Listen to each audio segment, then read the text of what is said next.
एका भक्तानं प्रश्न विचारलाय की माझं एक काम होत नाही, मी खूप प्रयत्न करतो, मी कोणती स्वामींची सेवा करू?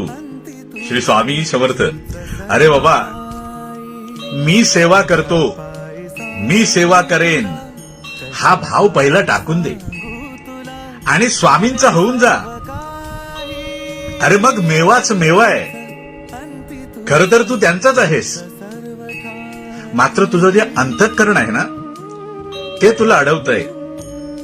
त्या अंतःकरणाला स्वामी चरणी समर्पित कर आणि स्वामींना प्रार्थना कर, स्वामी मला आपल्या चरणी समर्पित करून घ्या. स्वामींनी तुला त्यांच्या चरणी समर्पित करून घेतलं की मग तुझं कोणतंच काम अडणार नाही बघ. मात्र काम तू करणार नाहीस, तू केवळ निमित्त असणार. काम स्वामीच कर.